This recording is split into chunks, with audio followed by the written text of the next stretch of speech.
See, now I've already given them up, so now you guys have to laugh all fake. Oh, I always fake laugh for you, Adam. Thank no, you. I'm just kidding. Thank you. I appreciate that. That's like most of my family. There it is, right there, fake laugh. All right. Right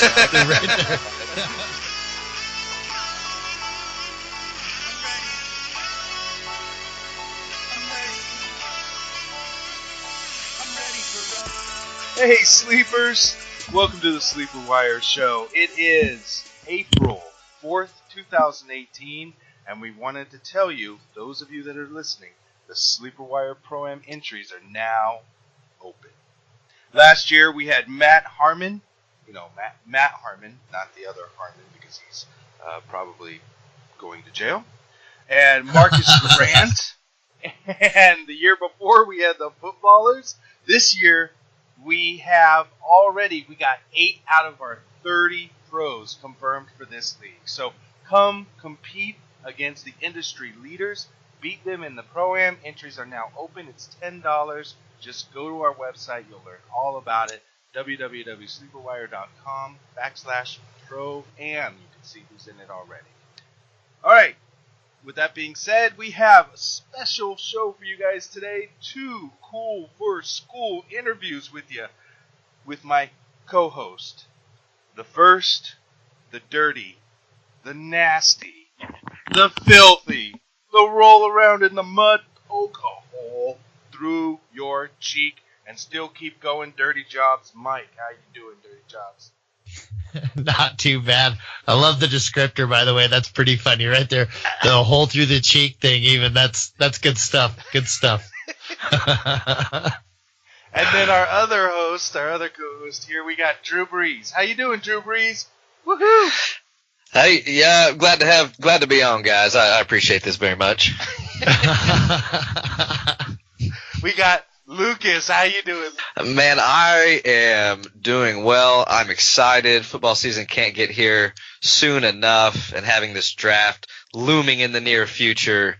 We got a lot of news to kind of go over, and we got our 2 interviews with the biggest sleeper you never heard of coming in today's interview, as well as another guest that we have today. Let's get into the news, guys. Let's get right into it. Football starts here.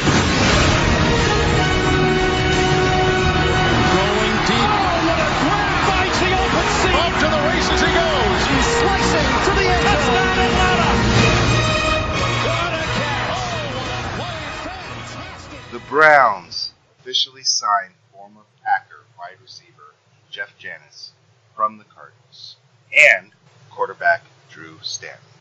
For me, the Drew Stanton move kind of makes me wonder about their Josh Allen pick first. I mean, having the 3 quarterbacks, that's not unheard of, but I mean, you don't really see him pay that kind of draft capital when you already have a solidified backup role.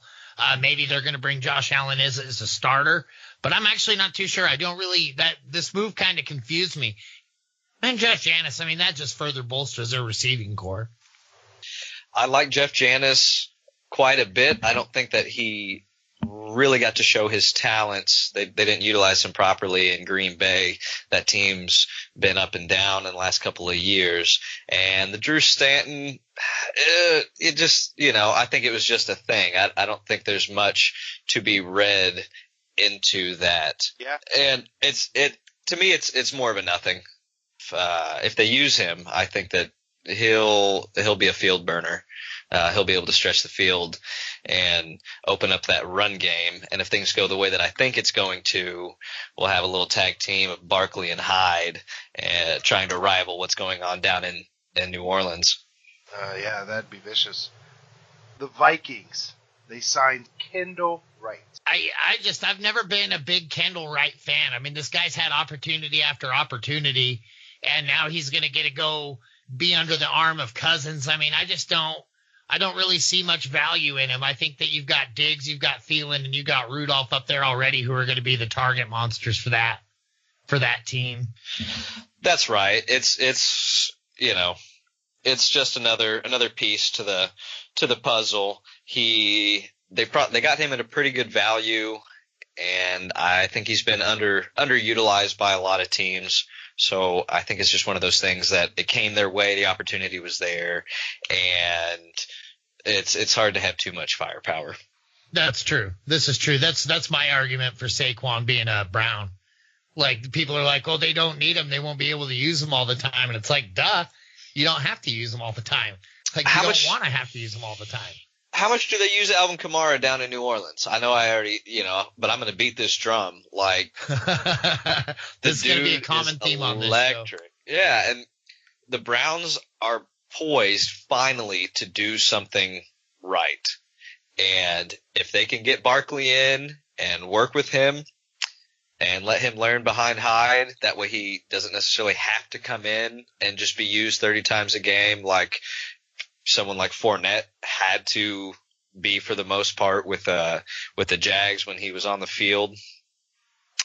It'll give him time to develop, and if he comes out and just automatically is a stud like Ezekiel Elliott was, well, then you give him the ball. The Jets signed former Seahawk running back extraordinaire train Thomas Rawls. Who? Are we on the Thomas Rawls train again this season? No. Nope. Is he just making his way to every team? Yes, there's just players that you learn to move on from, and this is one of them. The Jets have other running backs. This just makes the backfield more muddled. You don't need him. Stay away, please. Do yourself a favor. Yeah. All right, well, they didn't only claim Thomas Rawls. They also got Clive Walford. Is he a tight end that we are interested in moving forward with Gronk perhaps becoming a professional wrestler? What do we think? No, he doesn't really interest me. There's some good tight ends out there. Yeah, just nothing's firing off to me about this guy. And I mean, you had relevance in the tight end position from the Raiders last year with Cook, but I'm just not sold on it. I'm not sold on how Carr is doing. There's a lot of things that I got to see first before I start getting excited about it. Well, as long as we're talking about former Raiders, did you hear about – sorry, this just makes me laugh. Gruden comparing Amari Cooper to a young Tim Brown. I think what he meant by that is that Tim Brown has been retired for a while, and so he thinks that Amari Cooper is kind of like a retired guy because he just doesn't do anything on the field.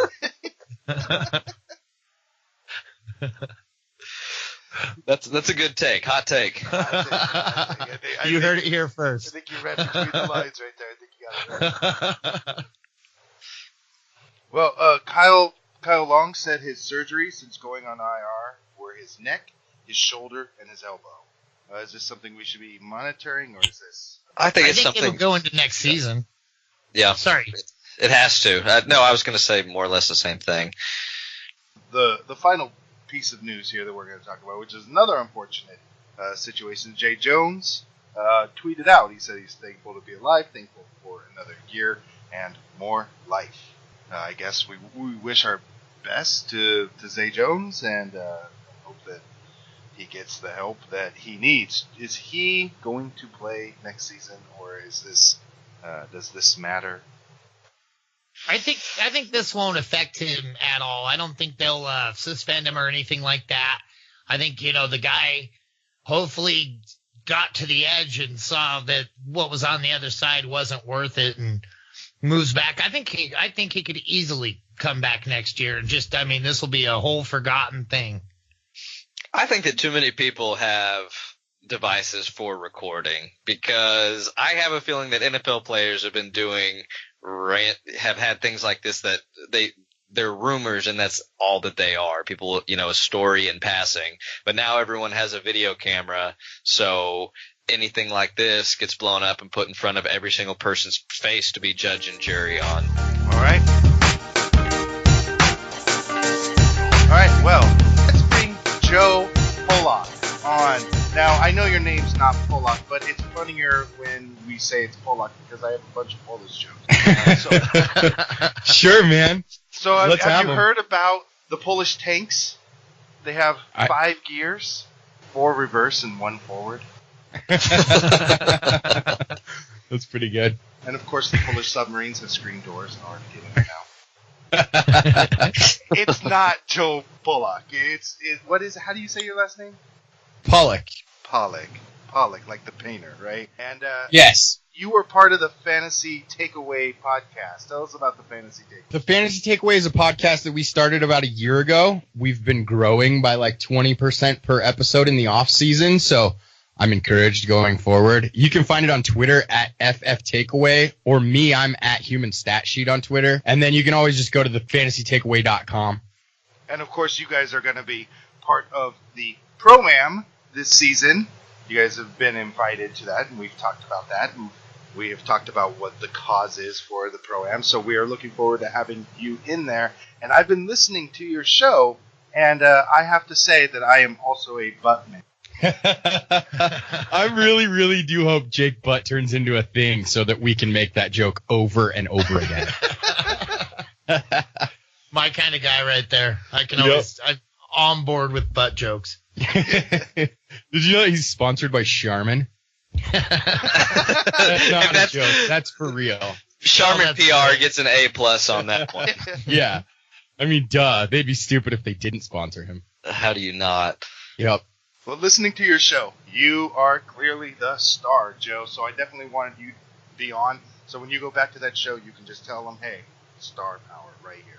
And I kind of wanted to talk about some star news, some of the biggest news that hit this week with you. The first being something that just broke today. Cooks going to the Rams. Is this a good move? Is this a bad move? I really like the move for the Patriots. I'm not sure I like it that much for the Rams. I think that giving up that first, they really might have overpaid here. But I think he's a good scheme fit. I think he's going to play that Sammy Watkins role. And if Jared Goff can get better at throwing downfield passes with a little bit more touch, it could be a really good fit. I actually agree on both counts there. Belichick is a genius, and he is the master of his domain. He knew Cooks was not needed there for the $13 million, and I think that Cooks is going to be better on the Rams than what Watkins was. Adam had to learn the hard way last season, I believe, and didn't listen to me when I said stay away from Sammy Watkins, and God, I should have listened. Didn't trust me in the preseason. But we saw how that turned out. Sorry, bud. Yeah, it turned out in fourth place as it turned out to be. I just kind of disagree. I don't think Cooks is – I think once they got a good amount of film on him, all you got to do is give him help. And that guy is almost useless on the football field. So, to me, I do really feel like the Patriots did win 2 first-round draft picks with that team. That's not bad shape to be in. They have a lot of picks after only having, 4 last year? Yep, absolutely.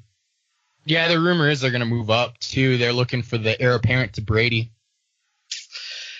Maybe Lamar Jackson is that person. Who knows? Or if Baker Mayfield slips. Ooh, that'd be dangerous. Yep. Yeah, we're going to talk about him a little bit more. Speaking of rookies, let's get into the next piece of big news. This is friends of Dorsey say that the Browns will take Josh Allen, number 1, Barkley, number 4. I do think that it's a good report. I think that Josh Allen is probably going number 1 just based on all of the reports I've heard all over the place about the Browns. I hate it. I absolutely hate Josh Allen being number 1 overall. He is so raw. His consistency and accuracy is just terrible. I do think that Saquon Barkley will probably fall to 4, though, and I think they should take him there. See, I agree with you on part of that. I agree that Allen is completely raw, but I do think that he is the best overall athlete for the quarterbacks that are coming out in the top half of the first round. I also think, but my difference is that I think the Browns should take Saquon Barkley first overall. I think that we do not know which quarterback out of the 4 is really going to come out and be the most productive. We know that Barkley is a stud. We know he is going to be elite. So if the Browns were to take him, I think there's a really good chance that Allen would fall to them at the 4 position. Yeah, I don't think the Jets or the Giants or whoever trades for that number 2 pick are going to take Josh Allen. I think that you're probably right there. Yep, I think that Darnold and Rosen would flip between. I know that Giants were kind of looking Chubbs but if Darnold is there, I don't think that the Giants pass on him, and I think that Rosen's more complete for the Jets. See, I think Rosen is a almost 1-to-1 comp for Eli Manning, so I think that they might take Rosen in New York for the Giants. That's interesting. I just think that the Giants may get caught up in the hype around Sam Darnold, and if he falls to them, I think they're too worried about what perception is looking at the Giants after all the screw-ups that they did. They're going to be under the microscope, so I think that they might get tricked into taking Sam Darnold. Josh Allen has bad numbers as far as accuracy goes, but if you look at the school he comes from, Wyoming, my home, I love the guy. He just didn't have any weapons. He didn't have anything to throw to. I mean, you had guys like me out there, and that's just scary stuff. So, I mean, when you look at him with the NFL caliber players, because 5 players got drafted to the NFL last year, and 2 of those were his receivers. When you look at how he connects with those guys, he's really solid as far as getting the ball there. And a lot of the accuracy problems, I mean, they were happening on drops. I watch every single Wyoming Cowboys game. So Josh Allen, I mean, I'm probably slightly biased, but just the way that guy would handle the pocket, the way he would be aware, and the way he could sense what the defense was going to do and the way he could outthink the defense, I really think he deserves that number 1 pick, because I do feel like he's actually going to be one of those guys that might go down as a legend in the NFL. And not because of what he's doing with his arm or with his legs. Like I said, it's just how he reacts to certain situations. And the one situation that really sticks out in my head is when they were playing Fresno State and he threw an interception at the 14-yard line. And this guy was just walking in. I mean, it was a touchdown. And out of nowhere comes Josh Allen and he knocks that ball out and it becomes a touchback and the Cowboys get the ball back on the 20. I mean, he's so fast and so aware of everything going on the field. I really think he's the guy. You don't really see it at the combine, and I definitely understand why people think Darnell. I mean, those guys are also fantastic quarterbacks, but I just don't think that they hold a candle to his ability. I think in terms of athletic ability, you're spot on there. I just worry sometimes he gets in his head and gets some happy feet in the pocket and doesn't get his feet under him and just relies on that arm talent. At the NFL level, you can't miss by 10% like you can in college and get away with it. See, and I think a lot of that has to do with him having to improvise, right? Like, I mean, having to try to do everything on his own. He didn't have a run game. Brian Hill was another guy that got drafted to the NFL out of the Cowboys. He didn't have anybody to throw to. So I think a lot of that, the rookie shakes that you're describing, because you're spot on. He did that all the time where he would start getting confused and then he'd just huck the ball up. I really feel like he got most of those shakes out during his, freshman, sophomore season in there. I think he got a lot of those out. And this year, I mean, like I said, man, the Cowboys just didn't have a good supporting cast. Can't argue with that. All right. That was great, man. That was great. And we're going to talk more about Josh Allen when we get to the number 1 pick in the main segment, talking about the 10 first teams that are drafting and what they should be drafting and who you should be looking out for. But the big piece of news, Gronk. Gronk could be traded. Now, will he be traded? Won't he be traded? It's like he's trying to pull a WWE twist, And if you want to go wrestle, Gronk, go wrestle or play football or do something. Speaking of the WWE, let me tell you something, brother. We are going to have a WrestleMania show. Me and Nick and Joseph Cruzen. We are all going to get on the show. We're going to do a WrestleMania show. Oh, yeah. That's coming out next week. So just letting you guys know, watch out for a WrestleMania show. Oh, my. So, what do you guys think of Gronk and the trade? Gronk's not going anywhere. I don't think Belichick lets him go. He's lost too many pieces, Jimmy and a few other things that he's upset about. So Belichick is going to sit that boy down. They're going to have a nice little heart-to-heart. Gronk's going to hang out. He's going to wrestle people on the football field, and that's about it. Yeah. I was actually going to say the same thing. There's just no news going on in New England. Like last year at this time, they had like 16 running backs, and they were all the hype. But this year, they're stacking up as far as the draft goes. But yeah, I don't see Gronk going anywhere. I don't see anybody wanting to pay him what he would probably want. I mean, the guy's got just too much of an injury history. And why would they get rid of him right now anyway? He's got $11 million cap hit this year and $12 million for next year. His production greatly outweighs the cost. That's right. Cooks is what, 13, 15? I'm not. We have to look that up, but I think it's 13 million, which is why they got rid of him. So you're paying that dude more than Gronk, and Gronk is your offense. Right. Yeah, that's basically free when you're talking about Gronk. $21 million for 2 years. Without a doubt. And just to have him locked up. And you don't want to take the risk of, I mean, I guess if they're trading him that they get to choose where he goes, but you don't want to take the risk of him going somewhere that's going to hurt you. Right. Well, he broke his back in college, his forearm twice in the pros, multiple lower body injuries. I mean, he's so injury prone. What are you going to do with him? He is, get but rid of him though. No, you can't. And it's like, I don't think that the dude's a brittle human being. He's a beast. He just gets targeted. You know, no one wants. People get upset and they don't want to. They're tired of getting beat. He just manhandles people. Well, doesn't he also helmet to helmet people? Didn't he do that at the end of last season? Yeah, and the play out of bounds that he took some heat for. Yeah. I mean, Well, it was dirty. There's no two ways about it. That was a dirty play. No doubt.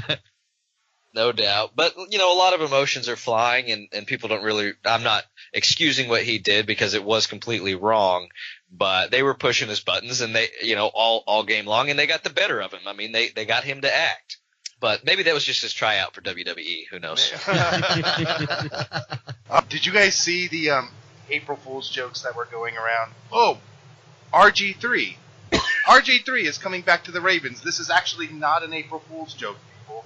RG3 is playing football once again. Right? Did you guys see this news? Yeah, absolutely. It was an upgrade over Ryan Mallett that they had last year, and it's a 1 year, $1 million deal. Like, I feel like this is a home run for that franchise. Yeah, we like RG3. We're back on the RG3 train. That's happening. I mean, he's a backup quarterback, but sure, I like him as a backup. Yeah, serviceable backup at best. Yep, I like it. I think it's cheap. He's better than Mallett. And Flacco doesn't really go down, so you're probably not even going to get to see it. But if you do, I think having that guy come out is a lot better than a lot of your other options that are out there. What about Colin Kaepernick? Yeah. It's funny because that's who I thought of right when I said that, but then I was like, I don't want to hear about all the Kaepernick stuff again. Like, oh, it's because he took a knee. No, it's because he sucks at football. Which one's better? Kaepernick or RG3? Yeah. I got to go That RG3. actually is- I think always have to RG3 say- too. I think RG3 is better. He's just so fragile. I mean, He he's really is crazy fragile. too. He's not a smart football player. He's good, but he's not smart at all. Yeah, he's not, especially when it comes to saving his body. Yeah, that's what I'm talking about. Like diving straight into 300-pound defenders at full speed. Which is just, you know, and you think that's what the coaches are there for, because he really does have a pretty good football. Like he's an intelligent person. He has a fairly high IQ, and you think that somebody would coach him and just say, okay, we don't want you to literally break in half. How about you sit here in the pocket and, you know, do your best Tom Brady impersonation. Be a statue. Throw the ball. Yeah, I think the instincts just take over for him. That fight or flight. Yep.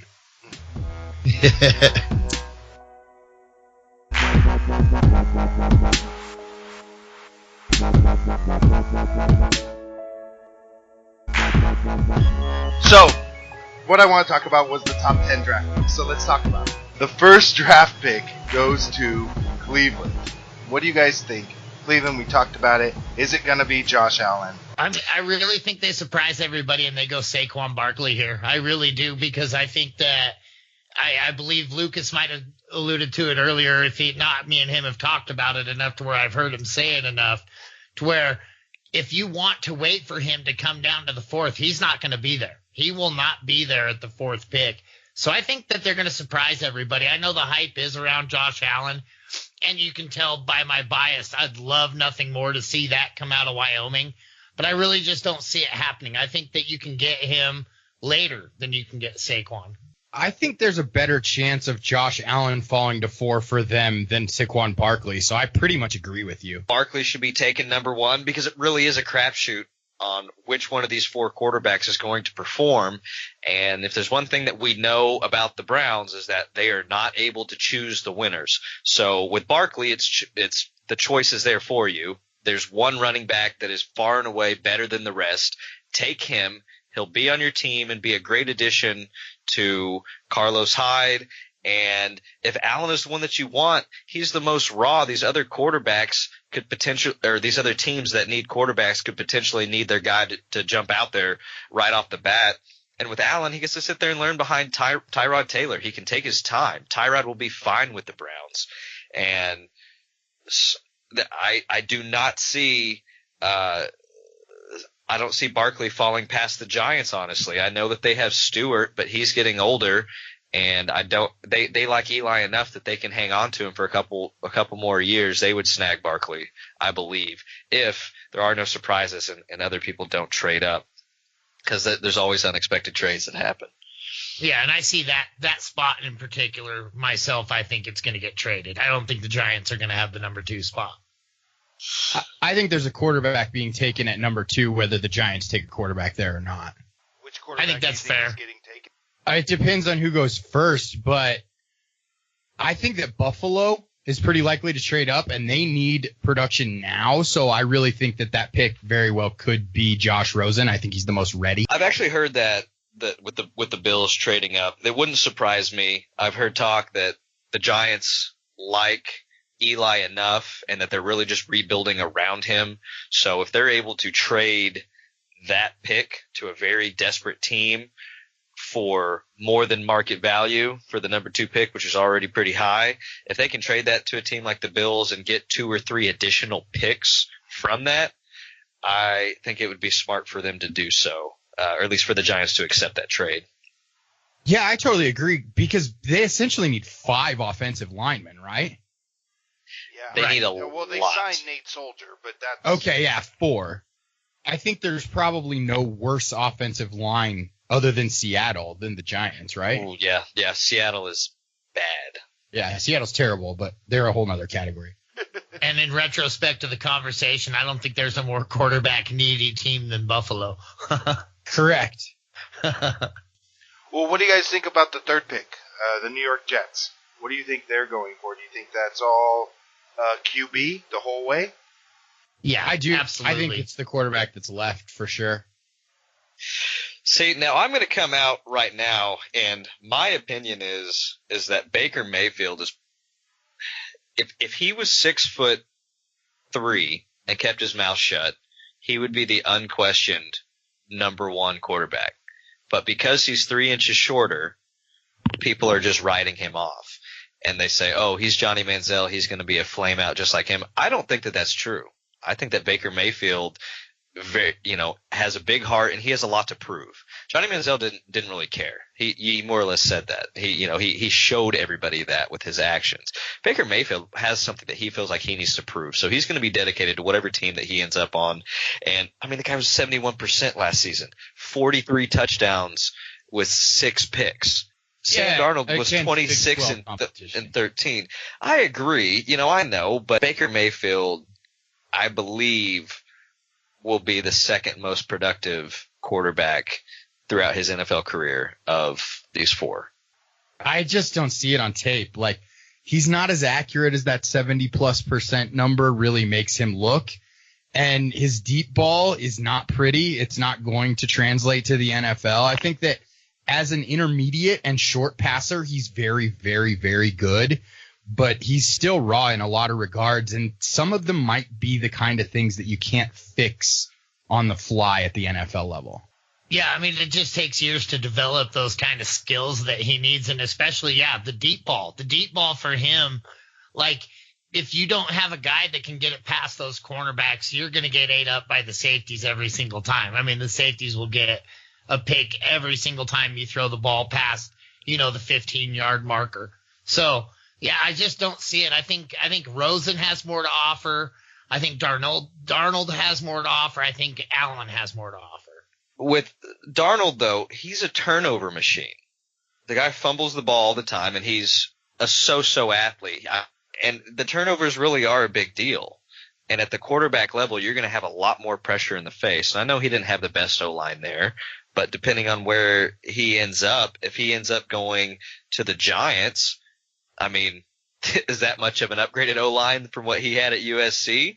I think with coaches are going to know what his weakness is, and that's put pressure in his face.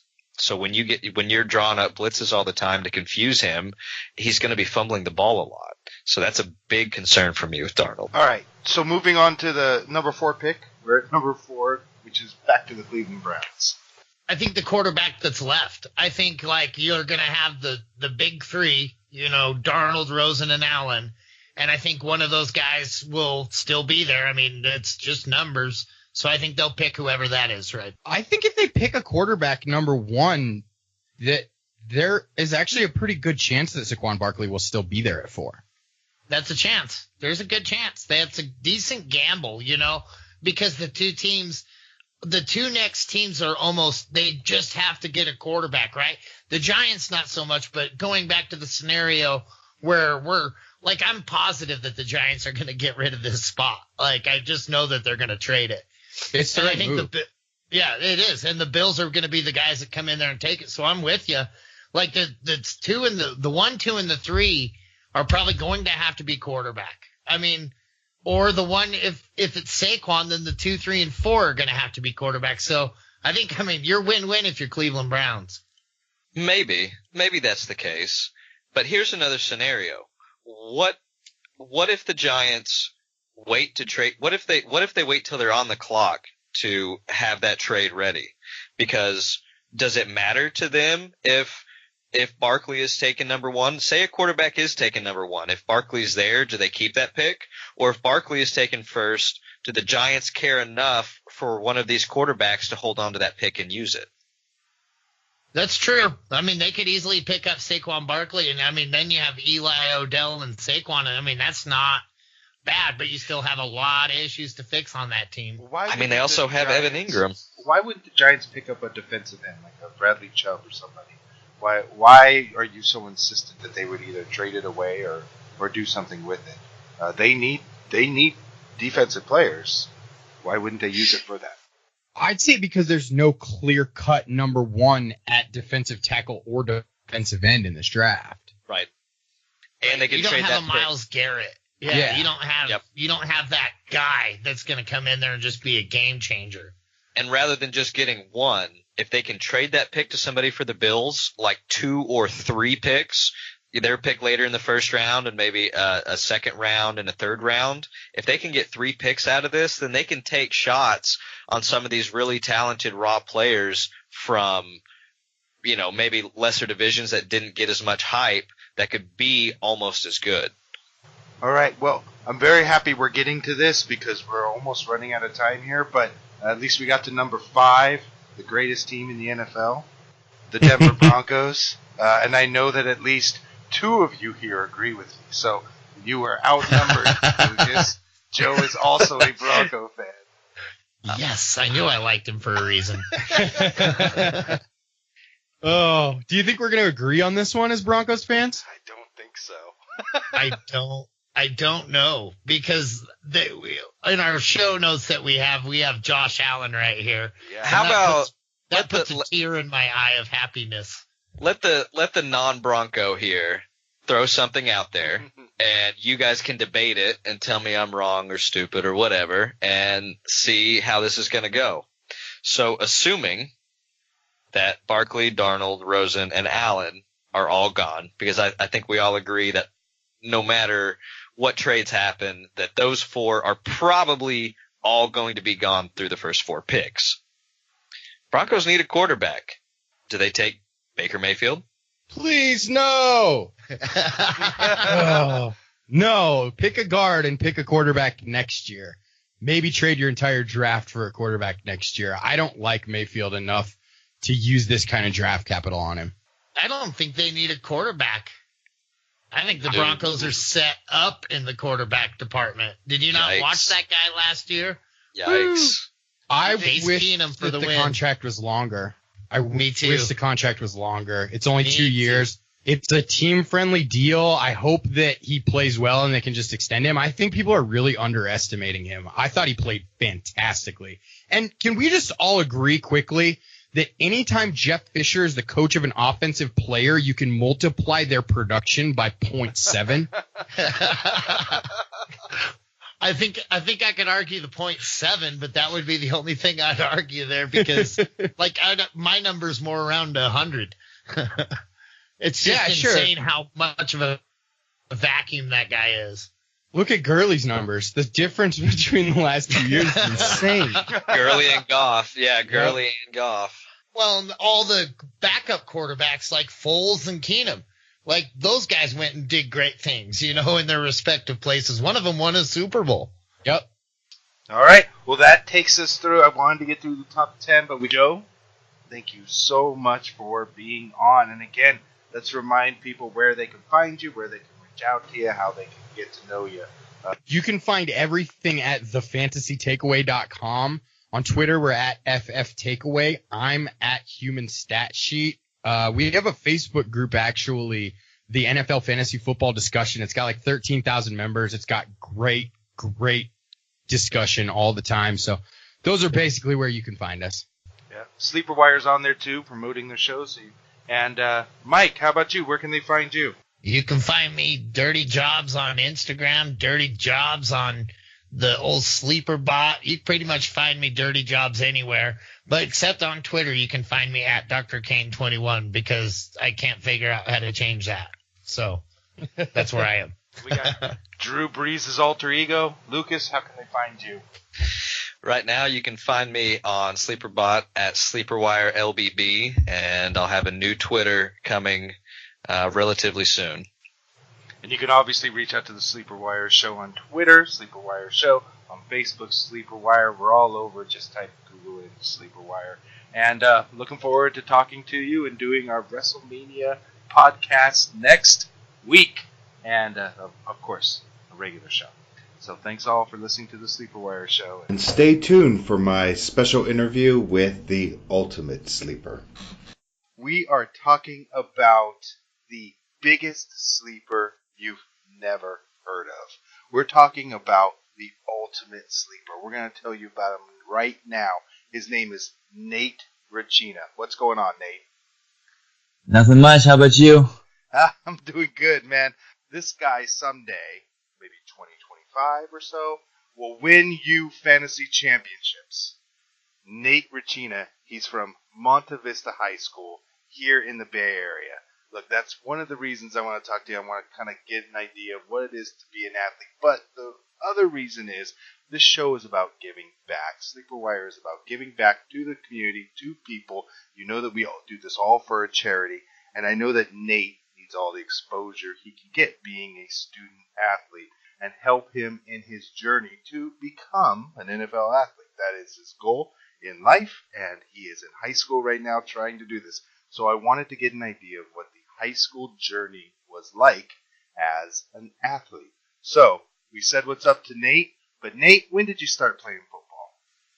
Started playing probably around the age of 8, you got your youth football, Pop Warner type stuff. And then right around probably I was like 10 or 11, I started to really, think like, all right, I love doing this. This is what I want to do. So, yeah, I think it started right around that time when I wanted to play football. So do you think your Pop Warner team could have beaten the Cleveland Browns this last year? Oh, yeah, definitely. I mean, the youngest team could have beat the Cleveland. No, that's a different level. That's a whole different level. All right, well, tell me about this year that you're in high school. Tell me about your stats this year. I've seen clips of you online. I know that you're a prospect out here in the Bay Area. But what did you do? Did you score any touchdowns? Did you make any field goals? I had 3 touchdowns. I had 350 yards off 25 receptions. That's great. That's great. That's Calvin Johnson numbers right there. That's not even close. putting up 10 receptions and 10 touchdowns. No. So, what excites you about playing football? I look at NFL players and college players, and I think wow, I want to do that. I don't want to, for the rest of my life, I don't want to be, sitting at a desk or doing some paperwork or building houses. I don't want to be doing that. I want to do something I can really enjoy. I can have a lot of fun with at the same time. And, yeah. Well, you talked about visiting colleges. Yeah. I want to hear what's this like. Now, you visited colleges. What are some colleges you've been to? I've been to Oregon, been to Oregon State, been to Portland State, been to UNLV, Cal, and then this weekend I'll be traveling to USC, UCLA, and Fresno State. I also went to San Jose State and ASU, and I think that's it. Yeah, just in the last 2 months or so. So when you go, is it just, wild parties, or is it like go and what are you doing when you're there? Well, they talk to you. They say, hey, this is our organization. We like to bring kids from all around the country, top prospects, and we love for kids like you to come to our school and come play here. And then, they walk us around. They show us their campus, their locker rooms, their fields, and then they show us a video of what they're doing and what their future will look like or what they've done in the past and all that kind of good stuff. So, yeah, it's pretty cool though. It's pretty cool. It's pretty exciting, very humbling. Glad I get to go to these things now. Not a lot of people get to, so it's really great. And you get to meet the coaches. Yeah, of course. They come up to you, they say, hey, what's your name? Oh, I'm so-and-so. Oh, nice to meet you. And it's really cool because, they probably have better things to do and just for them to have the time just to come out and meet you and greet you. And, it's really cool. Ah, cool. So do you have any stories from college? You play with anybody, or do you do any scrimmages? Does that ever happen when you're there? No, we don't do scrimmages. No, we don't. We just walk around and get to look at the campus. They do let us put on the jerseys though, which is pretty cool. They give us the jerseys and it's like a tug of war. You're all pulling on the jersey you want and everybody's fighting over it. So, that gets me pretty upset because I get 37 and I'm like, I don't want this. I want number 5 or 2. I don't want no 39. What the hell is this? This is cool. So you go to these colleges, you check this out, you do this stuff, and then you come back home, and then you wait for them to contact you again. And this is kind of how it goes over the high school, the time that you're an athlete. Now you're on the varsity squad at Monte Vista. I hope you succeed in becoming a football player. But before we go, I got just 2 more questions for you, man. What year in high school are you in?